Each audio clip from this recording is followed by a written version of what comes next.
या प्रकरणामध्ये दोन मुद्दे आपल्याला अभ्यासायचे होते. पहिला मुद्दा आपण अभ्यास करणार होतो तो होता लोकसंख्या वितरण, जो आपण पूर्ण केलेला आहे. आता आपल्याला दुसरा मुद्दा जो अभ्यासायचा आहे तो आहे लोकसंख्येची वाढ. तर त्या मुद्द्याच्या संदर्भाने आपल्याला यानंतरच्या भागामध्ये प्रमुख असे 2-3 मुद्दे अभ्यासायचे आहेत. तत्पूर्वी जर तुमच्याकडे पुस्तक असेल तर मला 1-2 गोष्टी फक्त तुम्हाला क्लिअर करून द्यायच्या आहेत आणि मग मी पुढच्या मुद्द्याकडे जाणार आहे. पान नंबर 5 वर पुस्तकाचा पान नंबर 5 काढा. त्याच्यावर एक नकाशा दिलेला आहे. या नकाशाचा संदर्भ तुम्हाला परीक्षेमध्ये जो प्रश्न आहे जगाचा नकाशा भरा, त्या दृष्टीनं तुम्हाला हा भाग या ठिकाणी महत्त्वाचा आहे. त्या ठिकाणी त्या नकाशामध्ये तुम्हाला जागतिक तांदूळ उत्पादक प्रदेश जो आहे तो दाखवलेला आहे आणि तांदूळ उत्पादक प्रदेशाचा लोकसंख्येच्या वितरणावर होणारा परिणाम जो आहे तो परिणाम त्या नकाशामध्ये त्या ठिकाणी हायलाइट करून दाखवलेला आहे. त्या नकाशामध्ये चीनचा काही भाग, भारताचा काही भाग आणि आग्नेय आशियातील इंडोनेशिया आणि त्याच्या शेजारचे काही देश यांचा काही भाग हा तांदूळ उत्पादक प्रदेश म्हणून दाखवलेला आहे. अर्थात तो तांदूळ उत्पादक प्रदेश जो आहे त्याचा संदर्भ आपला कुठे येतो? संदर्भ येतो तो शेती या व्यवसायाचा. आणि आपण लोकसंख्येच्या वितरणावर परिणाम करणारे घटक म्हणून शेती या घटकाचा जो संबंध आहे तो संबंध आपण अभ्यासलेला आहे. आपण तो संबंध अभ्यासताना असं साधारणपणे लक्षात घेतलेला आहे की ज्या ठिकाणी शेती योग्य जमीन उपलब्ध असते आणि ज्या ठिकाणी शेती हा व्यवसाय लोकांचा प्रमुख व्यवसाय असतो त्या ठिकाणी लोकसंख्या जास्त असते. बरोबर आहे. तर या नकाशातून आपल्याला हेच दाखवलं गेलेलं आहे की ज्या ठिकाणी तांदूळ उत्पादक प्रदेश आहे त्या ठिकाणी लोकांचा प्रमुख व्यवसाय शेती आहे आणि तोच भाग जगातील जास्त लोकसंख्येचा आहे, ज्यामध्ये चीनचाही भाग आहे, भारताचाही भाग आहे आणि आग्नेय आशियातील भाग आहे आणि त्या ठिकाणी लोकसंख्येची घनता ही जास्त आहे असं या नकाशातून आपल्याला दाखवलं गेलेलं आहे. आता तुम्हाला जो प्रश्न विचारला जाईल तो कसा राहील परीक्षेमध्ये, कसा विचारला जाईल त्या अनुषंगाने या मुद्द्याला धरून जो प्रश्न विचारला जाईल कदाचित चीन मधील तांदूळ उत्पादक प्रदेश हे तुम्हाला दाखवायला विचारलं जाऊ शकतं किंवा आशियातील तांदूळ उत्पादक प्रदेश डायरेक्ट सगळा आशिया खंडच जाईल. त्यामुळे आशिया खंडातील तांदूळ उत्पादक प्रदेश असा प्रश्न तुम्हाला त्या ठिकाणी विचारला जाईल. तर ते तुम्ही या ठिकाणी लक्षात घ्यायचं आहे. आणि लोकसंख्येच्या संदर्भाने जरी विचारलं तरी की आशिया खंडातील तांदूळ उत्पादक प्रदेशातील जास्त लोकसंख्येचा प्रदेश असा प्रश्न विचारला तरी त्याचे उत्तर या ठिकाणी या नकाशामध्ये जो तुम्हाला डार्क भाग केलेला आहे लाल रंगाने, तपकिरी रंग म्हणून आपण त्याला, त्या रंगाने, तर तो तुम्हाला दाखवायचा आहे. अलग कक्षामध्ये 1 मार्काला तो प्रश्न त्या ठिकाणी तुम्हाला विचारला जाऊ शकतो. आणि त्यानंतर पान नंबर 6 वर आपल्याला एक चित्र दिलेलं आहे. त्या चित्राचं स्पष्टीकरण आपण केलेलं नाही, पण मुद्दा आपला जो होता वाहतूक. आणि त्या मुद्द्याचा अभ्यास करताना आपण असं पाहिलेलं आहे की वाहतुकीची सुलभता ज्या ठिकाणी असते, ज्या ठिकाणी वाहतुकीचे सर्व मार्ग प्रकार उपलब्ध असतात त्या ठिकाणी लोकसंख्या वाढायला मदत होते. म्हणजे वाहतुकीचा विकास झालेला असेल तर लोकसंख्या जास्त राहते किंवा वाहतुकीमुळे लोकसंख्या वाढते असं आपण जरी म्हटलं तरी चालेल. या आकृतीमध्ये ती गोष्ट आपल्याला दाखवलेली आहे. ही आकृती सॅटेलाइट इमेज आहे. सॅटेलाइट इमेज याचा अर्थ तुम्हाला विमानातून घेतलेला फोटो आहे किंवा उपग्रहाच्या माध्यमातून घेतलेला तो फोटो आहे. आणि हा फोटो एकाच भागाचा आहे. फक्त 2005 ला जी स्थिती त्या भागाची होती ती स्थिती त्या फोटोमध्ये आपल्याला दाखवलेली आहे सुरुवातीला, आणि त्या तोच भाग 2019 ला पुन्हा आपल्याला फोटो काढून दाखवलेला आहे. असे दोन भाग त्या ठिकाणी दाखवलेले आहेत. वरचा भाग 2005 चा आहे आणि खालचा भाग जो आहे तो 2019 चा आहे. आता तिथे तुम्हाला निरीक्षण करायचं आहे आणि त्या निरीक्षणामध्ये मुख्य बदल काय झाला त्या आकृतीमध्ये ते आपल्याला या ठिकाणी विचारात घ्यायचं आहे. काय बदल झालाय तुम्हाला काय दिसतं? साध्या डोळ्याने दिसणारा साधा बदल किंवा सगळ्यांना लक्षात येतो असा की पहिल्या आकृतीमध्ये घरांची संख्या कमी आहे आणि दुसऱ्या आकृतीमध्ये घरांची संख्या वाढलेली आहे. एवढा बदल दिसलाय. ज्या घरं वाढली त्या माणसं पण वाढले असतील ना, एवढं तर कळायला आपल्याला अक्कल आलेलीच आहे, बरोबर आहे की नाही? त्यामुळे दुसरी आकृती जी आहे त्या आकृतीमध्ये घरांची संख्या वाढलेली आपल्याला दिसते आहे. आता हे सगळं होत असताना असं का झालं याचं उत्तर म्हणजे आकृतीमध्ये आहे. काय उत्तर वाटतं तुम्हाला? काय उत्तर वाटतं बघा बरं.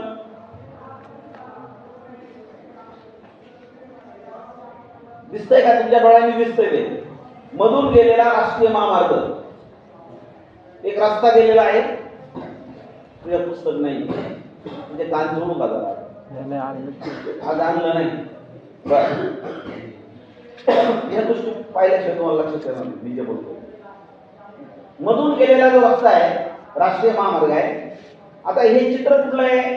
खाली तुम्हाला त्याच्यामध्ये नाव पण दिलेलं आहे, आंबेगाव बुद्रुक पुणे येथील उपग्रहीय प्रतिमा.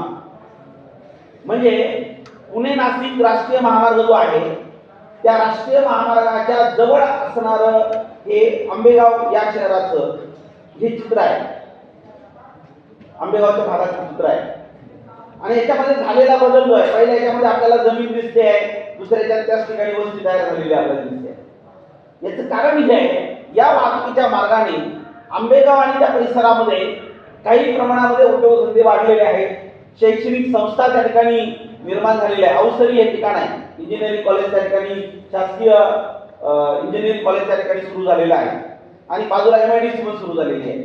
आणि त्याचा परिणाम म्हणून या भागामध्ये लोकवस्ती जी आहे ती वाढलेली आपल्याला दिसते. अर्थात त्याच्यावर मुख्य कारण त्याच्या पाठीमागचं काय, तो राष्ट्रीय महामार्ग जो त्या ठिकाणावरून गेलेला आहे त्याचा परिणाम म्हणून अशा प्रकारे त्या आंबेगावच्या वस्तीमध्ये झालेली जी वाढ आहे ती वाढ आपल्याला या ठिकाणी लक्षात घ्यायची आहे. थोडक्यात आपला मुद्दा काय होता? आपला मुद्दा होता की वाहतुकीचा लोकसंख्येच्या वितरणावर काय परिणाम होतो. म्हणजे वाहतुकीचा मार्ग जर त्या ठिकाणी नसता तर ती वस्ती वाढली असती का? तर त्याचं उत्तर आहे नाही. राष्ट्रीय महामार्ग त्या ठिकाणी असल्यामुळे त्या वस्तीच्या वाढीला एक अनुकूल स्थिती निर्माण झालेली आपल्याला दिसते आणि त्याचा परिणाम म्हणून अशा प्रकारे हा बदल या ठिकाणी झालेला आहे. असं या चित्रातून आपल्याला लक्षात घ्यायचं. क्लिअर का चित्राचा अर्थ? म्हणजे माझ्या दृष्टीनं पाठीमागचा सगळाच भाग या ठिकाणी पूर्ण झाला. अजून एक मुद्दा पुढे आपण बघूया. तुम्हाला थोडे आठवूया असं म्हटलेलं आहे. त्याच्यामध्ये काय म्हटलं बघा बरं. लोकसंख्या विकेंद्रीकरणासाठी ब्राझील सरकारने कोणत्या धोरणास प्रोत्साहन दिले? आता हा मुद्दा काय आपल्या चर्चेत आलेला मुद्दा डायरेक्ट नाही, पण आपण राजकीय धोरण आणि लोकसंख्येचे वितरण याचा संबंध पाहिलेला आहे, बरोबर ना? रशियाचं उदाहरण घेतलं आपण, चीनचं उदाहरण घेतलं, भारताचं उदाहरण घेतलं आणि त्याचा लोकसंख्येच्या वितरणावर कशा प्रकारे परिणाम झालाय त्या लोकसंख्येवर काय परिणाम झालाय याची चर्चा आपण केलेली आहे. इथे ब्राझीलची चर्चा मात्र आपण केलेली नाही. मला असं वाटतं जर तुम्ही सगळे नव्या युगातील तरुण कार्यकर्ते आहात, तरुणा बरोबर ना, भावी नागरिक आहात, तर तुम्ही याचा शोध घ्यावा इंटरनेटच्या माध्यमातून. जमाल काय घ्यायला? आणि उद्या आपण त्याच्यावर चर्चा करू शकतो मग की ब्राझील या सरकारने लोकसंख्येच्या वितरणाच्या संदर्भामध्ये विकेंद्रीकरण, इथे एक शब्द आलेला आहे, विकेंद्रीकरण. काय याचा अर्थ होतो तो क्लिअर करून देतो मी. तोंड वाक्य करण्यापेक्षा क्लिअर करून देतो. हा, विकेंद्रीकरण आणि केंद्रीकरण हे दोन शब्द एकमेकांच्या विरुद्ध असणारे शब्द. आपण असा मुद्दा आतापर्यंत पाहिलेला आहे की लोकसंख्या जी असते ती एखाद्या भागात आकर्षित झाल्यानंतर त्या ठिकाणी केंद्रीकरण होतं. उदाहरणार्थ लोक मुंबईला जातात, याचा अर्थ मुंबईला काय होतं, लोकांचं केंद्रीकरण होतं. काय होतं, लोकांचं केंद्रीकरण होतं. पण त्या केंद्रीकरणामध्ये दुसरा भाग कोणता असतो, उद्योगाचं पण केंद्रीकरण होतं. उद्योग पण त्याच ठिकाणी वाढले, लोकांचं केंद्रीकरण झालं. पण याच्यानंतर काय झालं की आज मुंबईमध्ये एका बाजूला आपल्याला मुंबई वाढलेली दिसते आहे, चांगली गोष्ट. उद्योगधंदे वाढले, रोजगार मिळाला, चांगली गोष्ट. पण त्याच्याबरोबर त्या केंद्रीकरणाचे दुष्परिणाम पण झाले ना. काय दुष्परिणाम झाले, राहायला जागा शिल्लक नाही राहिली. राहायला घर आहेत मुंबईमध्ये, लोक बरेचसे झोपडपट्ट्यांमध्ये राहतात. म्हणजे राहण्याचा मोठा प्रश्न, जागेचा मोठा प्रश्न मुंबई शहरामध्ये आहे. म्हणजे मुंबई शहरामध्ये सर्वात महत्वाचा प्रश्न आता जो आहे, काम मिळतं पण राहायला जागा मिळत नाही. बरोबर आहे, कारण जागा मर्यादित आहे आणि त्या मर्यादित जागेमध्ये जास्त लोक त्या ठिकाणी गेल्यामुळे जागेचं मूल्य वाढलेलं आहे आणि सर्वसामान्य माणसांना त्यामुळे त्या जागा घेणं परवडत नाही. हा मोठा प्रश्न निर्माण झाला. दुसरं की त्याच्यामुळे झोपडपट्ट्या वाढल्या. आता झोपडपट्टीमध्ये होणारी वाढ, म्हणजे झोपडपट्ट्या म्हणजे काय झालं, नेमकं सरकारी जागा लोकांनी बनवल्या नाही असं. म्हणजे क्रांतीची सुरुवात अशीच असते. जर आपल्याला राहायला मिळत नसेल तर काय केलं जाणार, आपल्याला घेणं परवडत नाही, पण आपल्याला काम तर गरजेचं आहे की नाही जगण्यासाठी. मग काम गरजेचं आहे म्हटल्यानंतर मुंबईला जाणार, चांगल्या मोठ्या अपार्टमेंट मध्ये राहण्याऐवजी तू झोपडपट्टीमध्ये राहणार. कुठली तरी सरकारी जागा बघणार, त्यात बांबू उभ्या करणार, त्याच्यामध्ये तो राहायला सुरुवात करणार. अशा पद्धतीने मुंबई शहरामध्ये झोपडपट्टी वाढली. ही फक्त मुंबई शहरामध्येच नाही वाढली, जगातल्या सर्व शहरांमध्ये झोपडपट्ट्या आहेत. जगातल्या सर्व शहरांमध्ये तुम्ही म्हणाल अमेरिकेमध्ये वॉशिंग्टन आहे आणि तो देश फार श्रीमंत आहे आणि तिथं फार अजिबात गरीब माणूस नाही, असं अजिबात नसतं. असं अजिबात नसतं. अमेरिकेतले माणसं सुद्धा गरीब असतात, त्यांना सुद्धा राहायला घर नसतात, तिकडे सुद्धा भिकारी असतात. भिकारी आपल्याकडेच असतात असं काही समज आपल्या डोक्यात असेल तर तो काढून टाका. फक्त एवढंच आहे की आपल्याकडे 10 गरीब असतात तर त्यांच्याकडे एखादा गरीब असेल, असा फरक त्याच्यामध्ये असू शकतो. आणि या पद्धतीने जर आपण पाहिलं तर झोपडपट्ट्यांमध्ये होणारी वाढ जी आहे, आता आपल्या मुंबई शहरात जर आपण आकडा जर पाहिला ना, जवळजवळ 40 ते 50% लोक नुसती झोपडपट्टीमध्ये राहतात. म्हणजे 100 लोकांपैकी किती लोक झोपडपट्ट्यांमध्ये राहतात, 40 लोक झोपडपट्ट्यांमध्ये कमीत कमी राहतात. त्याच्यापेक्षा आकडा जर वाढलेला आहे, मला नवीन आकडा माझ्याकडे नाहीये. पण जर एवढी संख्या झोपडपट्टीमध्ये राहत असेल, आता झोपडपट्टीमध्ये जीवन तुम्ही पाहिलंय का मला माहित नाही. ज्यांचे कोणाचे नातेवाईक मुंबईला असतील म्हणजे झोपडपट्टीमध्ये जर राहत असतील तर त्या झोपडपट्टीमध्ये राहणं, जगणं हे किती अवघड असतं हे तिथे गेल्यानंतरच आपल्याला खऱ्या अर्थाने कळू शकतो. म्हणजे 10 बाय 10च्या खोलीमध्ये 20-20 माणसं राहतात. 10 बाय 10च्या खोलीमध्ये 20-20 माणसं राहतात. म्हणजे माळ्यावर माळे करून व्यवस्था करतात झोपण्याची. किचन वगैरे, बेड वगैरे, देवघर हे प्रकार आपल्याकडे ग्रामीण भागात भरपूर आयसोयी जागा आहेत. तिकडे मात्र असे काही प्रकार नाही. पण याच्यामुळे त्या ठिकाणी राहणाऱ्या लोकांच्या मनावर एक वेगळा परिणाम होतो. काय परिणाम होतो? परिणाम असा होतो की आपण एका बाजूला झोपडपट्टीमध्ये जास्त संख्येने राहतोय, दुसऱ्या बाजूला मोठमोठ्या इमारती उभ्या राहिलेल्या आहेत. हे चित्र पाहिल्यानंतर त्याच्या मनाला थोडा खेद वाटतो आणि मग तो चुकीच्या मार्गाला जातो, कदाचित जातो. आणि म्हणून जे 2 नंबरचे सगळे धंदे आहेत, 2 नंबर कळतं ना, म्हणजे चोऱ्या, दरोडे, जे काय असेल ते सगळं असतं, दुधातली भेसळ, हे सगळं डुप्लिकेशन, हे सगळं तुम्हाला झोपडपट्ट्यामध्ये झालेलं पाहिजे. आणि मग झोपडपट्ट्यामध्ये गुन्हेगारी प्रवृत्ती वाढते. शहरामध्ये झोपडपट्ट्या निर्माण होणं ही गोष्ट गुन्हेगारीचं प्रमाण वाढणं याला कारणीभूत ठरते. एका अर्थाने समाजाला विघातक आहे. म्हणजे मोठी शहरांमध्ये होणारी ही जी वाढ आहे, ही वाढ कमी करणं आवश्यक आहे. मुद्दा माझा काय होता, शहर वाढली पर्यंत चांगलं झालं, पण त्याच्यातून ज्या समस्या निर्माण झाल्या, कशा कशा समस्या निर्माण झाल्या, जागेचा प्रश्न निर्माण झाला, झोपडपट्टी वाढली, गुन्हेगारी वाढली, प्रदूषण वाढलं वेगवेगळ्या प्रकारचं, ते आवाजाचं, पाण्याचं, आरोग्याचं, हे सगळे प्रश्न त्या ठिकाणी निर्माण झाले. आता हे प्रश्न निर्माण झाल्यानंतर काय करायला पाहिजे शासनाने? अजून शहर वाढून द्यायचे का? वाढून दिले पाहिजे का? आता आता मुंबई शहराची वाढ थांबवली पाहिजे की नाही? जर अशा प्रकारचे प्रश्न मुंबई शहरामध्ये असतील किंवा इतर शहरामध्ये असतील तर त्याच्यावरची उपाययोजना म्हणून ते शहर वाढवण्यापासून थांबवलं पाहिजे. थांबवायचं म्हणजे काय करावं लागेल? लोक ज्या कारणासाठी तिकडे येतात ते कारण जे आहे त्या कारणाला परवानगी देताना थोडा विचार करावा लागेल. उद्योगधंदे सुरू करायचे ते थांबवावे लागतील किंवा असणाऱ्या उद्योगांना तिथून हलवावं लागेल. काय पर्याय करता येईल आपल्याला? उद्योगधंदे हलवायचे. उद्योगधंदे हलवले ते माणसं पण हलवायचे. कुठं न्यायचं त्यांना? ग्रामीण भागात न्यायचं. महाराष्ट्र शासनाने 1994-96 या प्रकारचं धोरण स्वीकारले आहे. काय केलं आपल्याकडे? मुंबई शहरामध्ये कुठल्याही नवीन उद्योगाला परवानगी दिली जात नाही. मुंबईचा जो सभार अर्बन एरिया आहे त्या एरियामध्ये कुठल्याही नवीन उद्योगाला परवानगी दिली जात नाही. मग काय केलं आपण पर्याय? आपण ठाण्याला परवानगी दिली, पालघरला परवानगी दिली, तिकडे रायगडला परवानगी दिली. म्हणजे मुंबई शहराच्या बाजूचे लगतचे जिल्हे आहेत तिकडे उद्योग आपण काय केले? शिफ्ट केले. परिणाम काय झाला? मुंबईची वाढ थांबली. आणि कोणते वाढले मग? ठाणे जिल्हा वाढला, पालघर वाढत चाललाय, रायगड वाढलेला आहे आणि हळूहळू पुढे वाढले.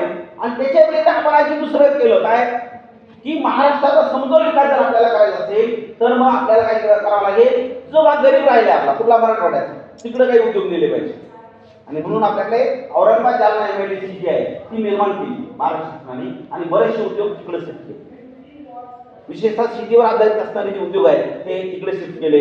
वाहन निर्मिती उद्योग जे आहेत ते तिकडे शिफ्ट केले मुंबईतून. आणि तिकडे जमिनी त्यांना स्वस्त मिळाल्या.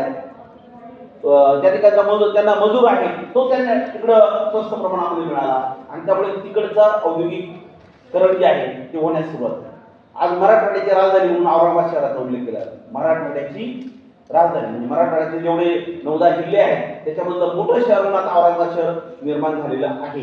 आणि हे याला म्हणायचं विकेंद्रीकरण. याला काय म्हणायचं? विकेंद्रीकरण. कोण करू शकते? शासनच करू शकते.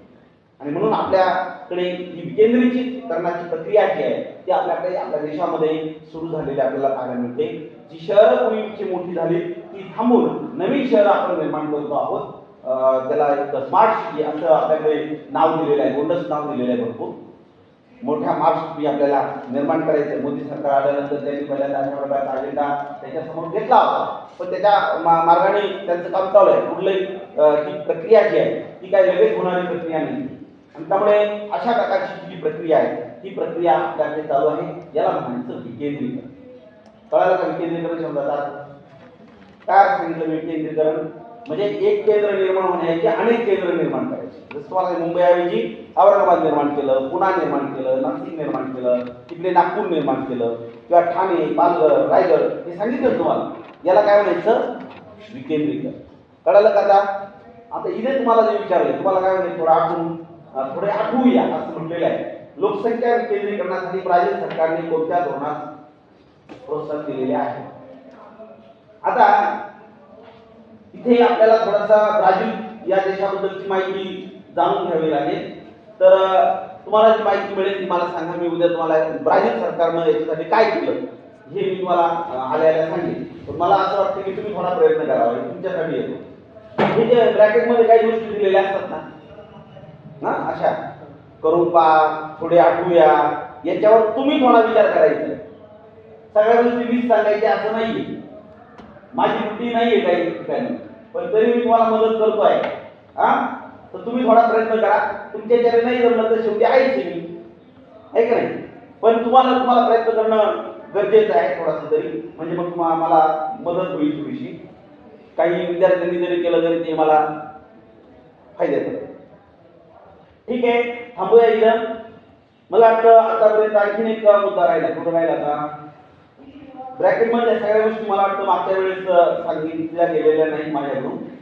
त्यामुळे ओझरचं सगळंच सांगितलेलं आहे. पण तुम्हाला स्पेशलिटी जर लिहून ते सांगण्याचं जे काम मला करायचं होतं ते मी याबद्दल केलेलं नाही आहे. त्यामुळे काही ठिकाणी ते राहिलं असेल तर ते तुम्ही घरी जाऊन चेक करा आणि त्याच्या संदर्भात काही प्रश्न असेल तर ते मला विचारा. मी त्याचं स्पष्टीकरण द्यायला तयार आहे. आता आपण पुढे जाणार आहोत. आता या प्रकरणातला दुसरा मुख्य मुद्दा आपल्याला सुरू करायचा आहे. या प्रकरणातला दुसरा मुख्य मुद्दा जो आहे तो आहे लोकसंख्येची वाढ. दुसरा मुद्दा कोणता आहे? तुम्हाला सुरुवातीला लिहून दिलेले बघा कोणते मुद्दे आपल्याला या प्रकरणातले महत्त्वाचे आहेत. तर त्यामध्ये हा मुद्दा मी लिहून दिलेला लोकसंख्या वाढ. अर्थात इथे आपल्याला या मुद्द्याची सुरुवात करताना असं म्हटलेले आहे लोकसंख्येतील बदल. लोकसंख्येतील बदलाचे घटक असं म्हटलेलं आहे, पण इथे आपल्याला फक्त बदल असा एक मुद्दा इथे लक्षात घ्यायचा. आता दोन शब्दाचे वेगवेगळे अर्थ आहेत, ते वेगळ्या पद्धतीने आपल्याला विचारात घ्यायचे. आपल्या मुद्द्यानुसार आपण ते विचारात घेणार आहोत. आता लोकसंख्येचा बदल असा सरळ विचारला तर आपल्याला काय अर्थ लक्षात येतो मला सांगा बरं.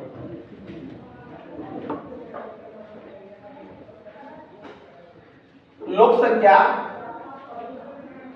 लोकसंख्या काल किती होती, आज किती आहे, बरोबर. काल किती होती, आज किती आहे आणि भविष्यात किती असेल असेल या मुद्द्याबद्दल बाजूला ठेवू आपण. पण काल किती होती आणि आज किती आहे. समजा काल होती 5, आज 10 झाली,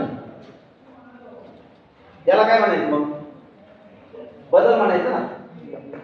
उदाहरणार्थ 5 चे 10 होणार नाही लगेच, 100 कोटीचे 200 कोटी होणार नाही. तुमच्या लक्षात आणण्यासाठी मी आकडा घेतला इथे, तुम्हाला लक्षात येण्यासाठी बदल हा शब्द लक्षात येण्यासाठी. लोकसंख्येतला बदल म्हणजे आपल्याला अपेक्षित आहे हा बदल. म्हणजे काही प्रदेशांमध्ये आपल्याला बदल जो आहे हा या प्रकारचा दिसेल, काही प्रदेशामध्ये उलट दिसेल. 5 असेल तर तिथं एकच शिल्लक राहिला असेल, कमी झालं, बरोबर आहे का नाही. काही ठिकाणी असा होणारा जो बदल आहे याला आपण काय म्हणणार आहे? लोकसंख्येत वाढ झाली. आणि असा बदल जर झाला तर त्याला आपण म्हणणार आहे लोकसंख्येमध्ये घट झाली, बरोबर. वाढ आणि घट म्हणजे लोकसंख्येच्या बदलाच्या संदर्भामध्ये जो आपल्याला अभ्यास करायचा आहे जगभरातला, तो अभ्यास करताना काय करावं लागेल आपल्याला की आपल्याला जगभरामध्ये लोकसंख्येमध्ये होणारा बदल जो आहे तो प्रत्येक प्रदेशानुसार आपल्याला शोधावा लागेल. आपण जगाच्या संदर्भामध्ये एक वाक्य सरळ बोलून जातो. काय बोलतो? जगाची लोकसंख्या सातत्याने वाढत आहे ना वाक्य. या वाक्याला काही चॅलेंज आहे का? या वाक्याला काही चॅलेंज नाही की जगाची लोकसंख्या खरोखरच वाढते, याला काही चॅलेंज नाही. पण भारताची होणारी लोकसंख्येची वाढ आणि जर्मनीची होणारी वाढ असं जर आपण शोधायला गेलो तर मात्र आपल्याला चित्र वेगळं दिसेल. काय चित्र दिसेल? भारतात वाढ झाली आणि जर्मनीत घट झाली, किंवा भारतात वाढ झाली रशियात घट झाली, बरोबर आहे. म्हणजे आपण जेव्हा असं म्हणतो की जगाची लोकसंख्या वाढते, हे विधान जगातल्या सर्व देशांना लागू पडतं का? पडतं का सर्व देशांना लागू? नाही पडत. काही देशांना ते लागू पडतं आणि काही देशांना मात्र ते विधान लागू पडत नाही. मग लागू पडत नाही, कुणाला लागू पडत नाही? तर ज्या ठिकाणी लोकसंख्येमध्ये वाढ होत नाही तिथे ते लागू पडत नाही. म्हणून आपल्याला हा मुद्दा अभ्यास असताना या मुद्द्यामध्ये 2 भाग येतात. कशामध्ये? बदलाच्या संदर्भाने अभ्यास करताना आपले किती भाग येतात? 2 भाग येतात. पण याच्यामध्ये आपल्याला जास्त करून फोकस करायचा लोकसंख्येच्या वाढीच्या संदर्भात. म्हणजे जगभरामध्ये साधारणपणे आता किती देश आहेत? 250च्या आसपास देश आहेत, 250 प्लस देश आहेत. आणि त्याच्यामध्ये वाढ किती देशांमध्ये होत असेल? 50% पेक्षा जास्त देशांमध्ये लोकसंख्येमध्ये वाढ होते. आणि 50%च्या आसपास असे देश आहेत का तिथे लोकसंख्येची वाढ होत नाही. आता असं का होतं? लोकसंख्येमध्ये होणारा हा जो बदल आहे, हा बदल आपल्याला संख्यात्मक पातळीवर अभ्यासायचा. हा मुद्दा क्लिअर झाला का? झाला की संख्यात्मक पातळीवर अभ्यास आहे, किती वाढले किती कमी झाले. अजून दुसरी गोष्ट आपल्याला याच्यामध्ये या संकल्पनेमध्ये अजून दुसरी गोष्ट अंतर्भूत आहे. बदल या संकल्पनेमध्ये काय अभिप्रेत आहे? म्हणजे अंतर्भूत काय काय आहे? तर लोकसंख्येमधला बदल होतो. कशासाठी बदल होतो? लोकांची वेगवेगळ्या प्रकारची रचना बदलते. म्हणजे एखाद्या प्रदेशाची वय रचना बदलते. वय हा फॅक्टर आहे का आपल्याला लागू? आपल्या प्रत्येकाला लागू आहे ना? आपल्याला वय आहे ना प्रत्येकाला? चॉकलेट वाटतात तुम्ही? एक घटलं म्हणून चॉकलेट वाटायचं. हे आपल्याकडे फार गमतीशीर आहे. घटल्यानंतर सुद्धा आपण चॉकलेट वाटतो. उलट दुःख वाटायला पाहिजे, 1 वर्ष कमी झालं, वाढदिवस. बरोबर आहे. तर वय प्रत्येकाला, वय हा फॅक्टर प्रत्येकासाठी लागू आहे. पण वयाच्या संदर्भातली रचना म्हणून जेव्हा आपल्याकडे भूगोल, लोकसंख्येच्या भूगोलामध्ये जो अभ्यास आहे त्यामध्ये गट केलेले आहेत वयाचे. आणि ते गट करताना साधारणपणे ते गट या प्रकारचे आहेत: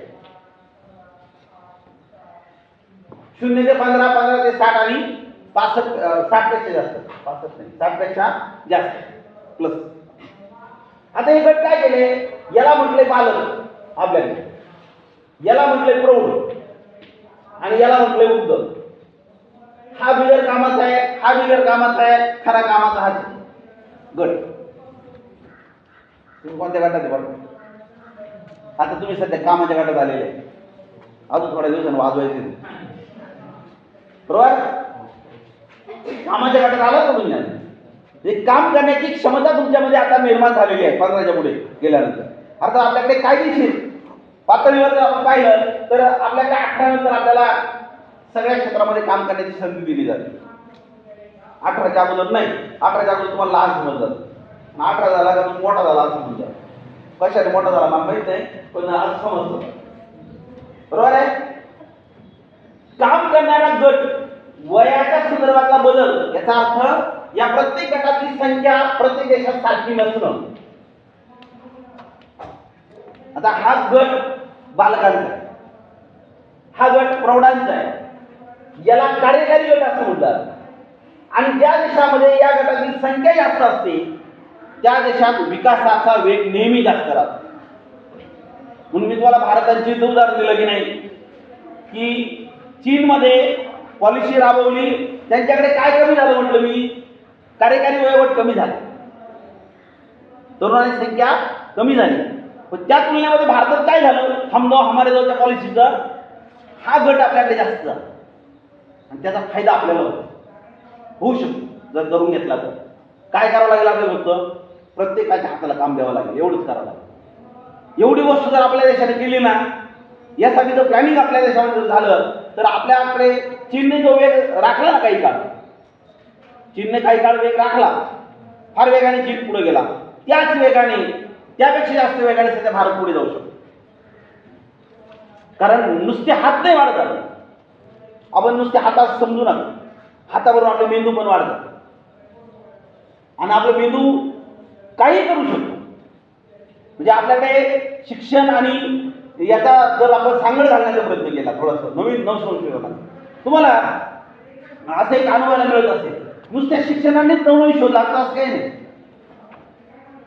आपला एक समज आहे, शिक्षणाने शोध लागतात हे बरोबर आहे, हे मान्यच आहे. नवनवीन तंत्रज्ञान आणि त्याच्यातून हे सगळं निर्माण होते, मान्यच आहे. पण एखादा माणूस शिकलेला नसला तरी त्याला नवीन काहीतरी शोधण्याचा प्रयत्न तो करू शकतो. आणि असे अनेक लोक असतात की जे नवीन काहीतरी असं निर्माण करण्याचा प्रयत्न करत असतात. आता म्हणून तुम्ही काही युट्यूबला व्हिडिओ पाहिले असेल तर, असं एक व्हिडिओ तुम्ही पाहिला असेल तर बघा, मी पाहिलेला आहे की कुठल्याही इलेक्ट्रिक शक्तीचा वापर न करता जी आपली पाण्याची मोटर आहे किंवा बोरवेलची मोटर आहे ती पाणीवर खेचू शकते. त्याला गरज आहे आर्मीचरची, विद्युत निर्माण करण्यासाठी ते आर्मीचर लागते.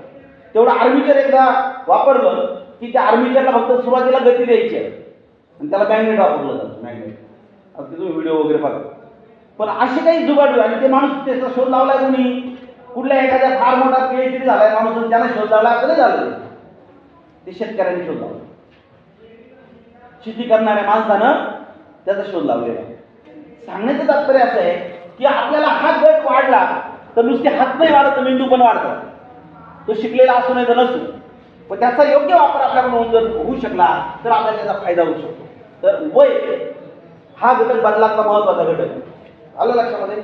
दुसरं, लिंग रचना ही पण त्या देशाची एक महत्वाची संपत्ती आहे. कोणत्या अर्थाची संपत्ती मानली जाते?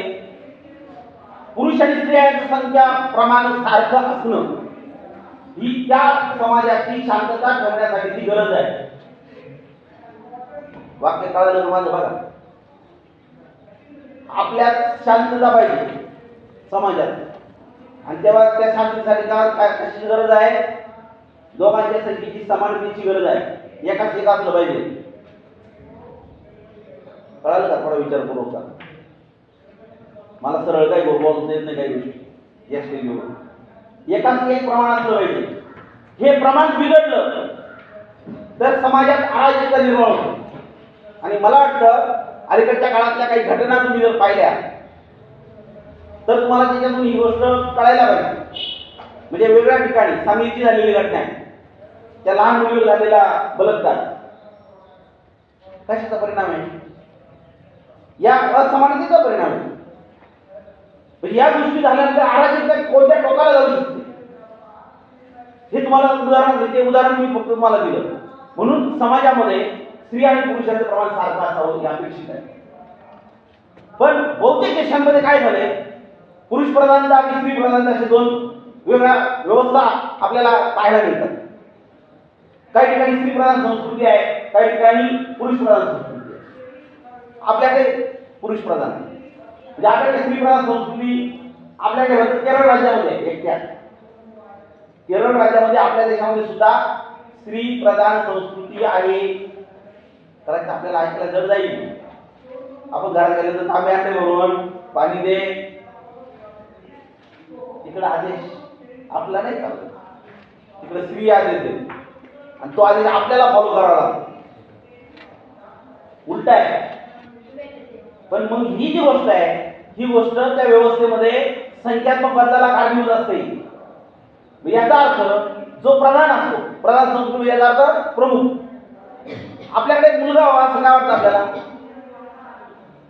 आपल्या समाजामध्ये साधारणपणे पेढे वाटले जातात मुलगा आणि मुलगी झाल्यानंतर काय होतं वाटायला? हात जड होतो। याचं कारण काय? याचं कारण याचं दडलेलं आहे, व्यवस्थेमधल्या रचनेमध्ये ते दडलेलं आहे।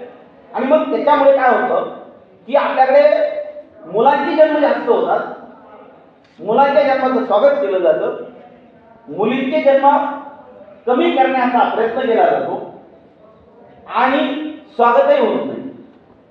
समाजातली जी व्यवस्था जी आहे ही एक प्रकारे आपल्यातील द्वंद्व वाद निर्माण करायला कारणीभूत असते।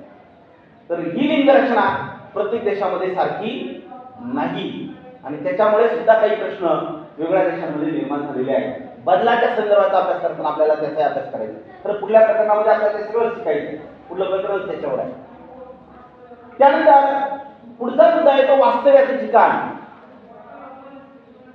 आपण ग्रामीण भागात राहतो का शहरी भागात राहतो याचा आणि आपल्या विकासाचा संबंध आहे की नाही? ग्रामीण भागात आपण राहत असेल तर आपल्याकडे आर्थिक स्तर आपला फार सामान्य राहतो। याच्या तुलनेमध्ये शहरात राहणारे लोक जे आहेत त्यांचं राहणीमान आपल्यापेक्षा चांगलं राहतं, त्यांच्याकडे आर्थिक प्राप्ती आपल्यापेक्षा निश्चितपणे चांगली राहते। आपल्याला शहराबद्दल ताकद आहे त्याच्यामुळेच। आणि म्हणून वास्तव्याचं ठिकाण सुद्धा आपल्या विकासामधला एक अडथळा आहे असं आपण म्हणायला काही हरकत नाही, किंवा विकासासाठी एका अर्थाने ती आपल्याला प्रेरणा पण आहे। ग्रामीण भाग अडथळा आहे आणि शहरी भागात त्याची प्रेरणा आहे। आणि त्याच्यामुळे जगभरातील शहरांमध्ये होणारी वाढ ही विकासाच्या दृष्टीने महत्वाची आहे लोकांच्या। ग्रामीण भाग वाढवणं मात्र आपल्याला विकासासाठी फायदेशीर नाही। तर त्या अर्थाने हा मुद्दा आपल्याला अभ्यासणं आवश्यक आहे, तोही आपल्याला बदलाच्या अनुषंगाने अभ्यासायचा आहे। याशिवाय आपल्याला असणारा रोजगार कोणत्या प्रकारचा आहे, आपल्याकडे असणारे शिक्षण कोणत्या प्रकारचं आहे, या गोष्टी सुद्धा लोकसंख्येच्या बदलातील महत्वाच्या बाबी आहेत। आता रोजगार कोणता पाहिजे मला सांगा बरं आपल्याला? आपल्याला शेतीवर काम करायला चालेल का? परमनंट नोकरी दिली शेतीवर काम करायची, परमनंट चालेल, तरी आपण नाकारणार। तर शेतीत जे काम करायचे ते फार कष्ट आहे, पण त्याच्या ऑफिसमध्ये जर तुम्हाला परमनंट नोकरी दिली तर ती त्यापेक्षा चांगली राहील ना। म्हणजे काय की कामाचं स्वरूप जे आहे हे आपल्याला अधिक चांगलं असणं आवश्यक आहे पैसा मिळवण्यासाठी। पण हे स्वरूप कशावर अवलंबून आहे? ते प्रशिक्षणावर अवलंबून आहे। तुमच्याकडे कौशल्य किती तुम्ही प्राप्त करून घेतलेले आहे, तुमच्याकडे अधिकचे कौशल्य असेल तर तुम्हाला अधिक चांगल्या प्रकारचं काम मिळेल। तुमच्याकडे कौशल्य कमी असेल तर तुम्हाला त्या प्रमाणामध्ये कमी कौशल्याची कामं मिळतील. मग आता मला सांगा, आपल्या साध्या व्यवस्थित आपण विचार करू ना, शिपायाचा पगार घेतली आहे, फार झालं 43,000. शिपायाचा पगार किती आहे? काय शिपाई मी इथल्या व्यवस्थित सांगतो आपल्या शाळेच्या, म्हणजे तुम्हाला जाणीवपूर्वक कळायला पाहिजे. तुम्हाला शिपाई व्हायचं तर पुढं काय बनायचं म्हणजे शिपाई होण्यासाठी पात्रता साधारण आता सुद्धा बहुतेक ठिकाणची पात्रता शासनाने निश्चित केली की 8वी पर्यंतची पात्रता आहे. तो ग्रॅज्युएट झालेला असला तरी त्याला 8वी पात्रता तरी चालू शकतं. कामही त्याच दर्जाचं आहे ना, कामाचा दर्जाही त्याच प्रकारचा, समाजाचा मान सन्मानही त्याच प्रकारचा आहे. त्याला पगार 40,000 रुपये. क्लर्कचा पगार 50-60,000. क्लर्कचा पगार त्याच्यापेक्षा 10-20,000 जास्त आहे. त्याच्यानंतर शिक्षकांचा पगार सुरू होतो साधारण 70-80,000 पुढे, 60-70,000 पुढे तर 2 लाख रुपये. तुम्हाला काय बनायचं? शिपाई बनायचं का? टार्गेट ठरवा काय बनायचं. शेतीवर कामाला जायचं, मासे पकडायला जायचं, कोंबड्या धरायला जायचं. हा, शेवटी एक लक्षात घ्या, रोजगाराचं स्वरूप हे उपलब्ध आहे अनेक प्रकारचे. आपल्याला कोणत्या क्षेत्रात जायचं हे ठरवणं आपल्यावर अवलंबून आहे ना. आणि हे ठरवण्यासाठी आपल्याला काय गरज आहे? कौशल्य प्राप्त करून घेण्याची गरज आहे. तुम्ही जितके अधिक कौशल्य प्राप्त कराल की नाही तितकं तुम्हाला अधिकची संधी मिळू शकते. मी मिळालेलं नसतं त्याप्रमाणे मिळू शकते असं म्हटलेलं आहे. शेवटी तुमचे गुण सुद्धा तिथे महत्वाचे असतील. तुम्ही ज्या क्षेत्रामध्ये जाणार आहात, नोकरी मिळवणं जितकं सोपं असतं त्याच्यापेक्षा अवघड नोकरी टिकवणं असतं. आजच्या काळामध्ये कौशल्यावर आधारित तुम्हाला त्या संधी अधिक प्रमाणामध्ये मिळतात. मग आता रोजगार आपल्याकडे कोणता उपलब्ध आहे? आता आपल्याकडे मुळातच शेती हा व्यवसाय जास्त आहे, त्यामुळे शेती क्षेत्रातला रोजगार तर आहे, पण तो रोजगार अत्यंत कमी पैसे देतो, बरोबर आहे. पण मग उद्योगधंद्याचा रोजगार जो आहे तो मात्र आपल्याला जास्त पैसे देतो. आणि उद्योगधंद्याकडे जायचं असेल कामाला तर आपल्याला कौशल्य प्राप्त करून घ्यावे लागते. तुम्ही कौशल्य प्राप्त करून घेतले तर ती गोष्ट तुम्हाला कशी असेल, ती फायद्याची राहील व अधिक पैसा त्यामुळे मिळू शकेल. म्हणून तुम्हाला या गोष्टी ठरवायच्या आहेत. पण आता असू द्या, आपला मुद्दा एवढाच आहे की त्या प्रदेशाचा रोजगार जो आहे तो रोजगार कोणत्या प्रकारचा उपलब्ध आहे याच्यावर त्या देशातील लोकांचा विकासाचा वेग अवलंबून असतो. तर ते आपल्याला या ठिकाणी शोधायचं. त्यानंतर अजून एक मुद्दा आपल्याला शोधायचा आहे, त्या देशातील शिक्षण व्यवस्था कशी आहे. आपल्या देशाची शिक्षण व्यवस्था कशी आहे? आनंदी आहे. आपल्या शिक्षण व्यवस्थेचा आनंद जगातल्या कुठल्या शिक्षण व्यवस्थेने राहिलेली म्हणजे आढळून का. एक काळ होता भारतातल्या शिक्षण पद्धती ज्या आहेत त्या पद्धतीचं जगभरामध्ये कौतुक केलं गेलं जातं. अलीकडच्या काळामध्ये मात्र आता जे जंतर-मंतरला आंदोलन झालं ते कशाच्या विरोधात आंदोलन जरा एक लक्ष दे वळवळ नको. जंतर-मंतरचं आंदोलन माहिती तुम्हाला सगळ्यांनी बहुतेकांनी बातम्या पाहिल्या असतील. विद्यार्थी आंदोलनामध्ये होते आणि ते विद्यार्थी ज्यासाठी उभे राहिले तो मुद्दा महत्वाचा आहे तुमच्यासाठी. तुमच्या दृष्टीने त्याचा विचार करण्याची गरज आहे. तुम्हाला आपण हे सगळं चांगलं गोड बोलतोय, माझ्याकडे कौशल्य असेल तर मला चांगलं मिळेल. अरे मिळेल कधी? हे मोठे जे वरच्या स्तरावर जे लोक आहेत परीक्षा घेणारे आणि त्या परीक्षेला बदनाम करणारे हे पण आपल्याला लक्षात घ्यायला लागेल. ती परीक्षा जे हॅक करतात, पेपर फोडतात, तेव्हा आपल्यासारख्या सामान्य कुटुंबातील मुलं किती हुशार असतात त्या संधी मिळेल का? मग आपली शिक्षण चांगली कसं काय म्हणायचं, बरोबर आहे. म्हणजे आज तरी आपल्या शिक्षण व्यवस्थेमध्ये अनेक त्रुटी आहेत, दोष आहेत, ते आपल्याला निवारण करून मग पुढे जावं लागेल. आपली व्यवस्था 100% चुकीची असं आपलं म्हणणंच नाही. काही दोष काही म्हणजे आता कुठल्या पातळीवर दोष आहे? आपल्याकडे शिक्षणाच्या बाबतीत कुठलाच दोष नाही. इथे आपण जे शिकतोय त्याच्या बाबतीत दोष कुठे आपल्याकडे मूल्यमापनाच्या पातळीवर. मुद्दा लक्षात येतो का? मूल्यमापनाच्या पातळीवर. आणि आणखी त्याच्या अलीकडच्या काळात झालेल्या बदलामध्ये खरं तर आपल्याला जे मिळायला पाहिजे अधिकचं ते सुद्धा आता मिळत नाही. आपल्याला काही मर्यादा घालून दिले. आता मी सुरुवातीला एक मुद्दा सांगितला, तुमच्या लक्षात आहे की नाही मला माहिती. मी सुरुवातीला म्हणतो 12 होते 110 दिवस आहे. आपलं टीचिंग किती दिवस होणार आहे? 110 दिवस होणार. सांगितलेलं आहे ना? सांगितलं. कोणत्या वर्षाला आपल्याला जास्त वेळ मिळाला पाहिजे? जर 12वी बोर्ड आहे, 11वीला मिळायला पाहिजे का 12वी मिळायला पाहिजे? 12वी. कोणत्या वर्गाला आपल्याला जास्त दिवस मिळतात? 11वी. आणि 12वीला आपल्याला दिवस कमी मिळतात. तुमच्याकडून आम्हाला जास्त अपेक्षा आम्ही ठेवतो 12वी आणि तिथं आमच्यासाठी पण आम्हाला तुमच्यासाठी वेळ कसा आहे? कमी. बरोबर आहे का? मुद्दा लक्षात येतोय. म्हणजे व्यवस्थेमध्ये काहीतरी आपल्याला याच्यामध्ये बदल करणं अपेक्षित आहे. म्हणजे माझ्या दृष्टीने मला हे वाटतं की अशा प्रकारे 12वीला आपल्याला थोडासा जास्त वेळ देणं आवश्यक आहे. म्हणून लातूर पॅटर्न कशामुळे झाला आपल्या राज्यामध्ये? लातूर पॅटर्न अलीकडचं बंधन झालेला तो बाजूला ठेवा. पण लातूर पॅटर्न हा एक पॅटर्न आपल्या एक काळ अत्यंत चर्चेमध्ये होता. याचं कारण ते 11वीचा काळ कमी करायचे. 11वीची परीक्षा दिवाळीची परीक्षा जी आहे तिथं झाली तर ती 11वी फायनल परीक्षा एंड करायची. साधारण त्या दरम्यान दिवाळीच्या दरम्यान नोव्हेंबर डिसेंबरला ती एंड करायची आणि डिसेंबर पासून पुढे 12वी सुरू करायची. 11वीत असताना काय सुरू व्हायचं? 12वी सुरू व्हायचं. आणि त्यामुळे त्यांना जास्त, कारण प्रत्येक आठवड्यामध्ये जर परीक्षा घेतली गेली तुमची तर तुमच्या ती गुणवत्ता वाढणार नाही का? वाढेल. आता आम्ही तुमच्या ती गुणवत्ता तपासायला आमच्याकडे वेळ आहे का?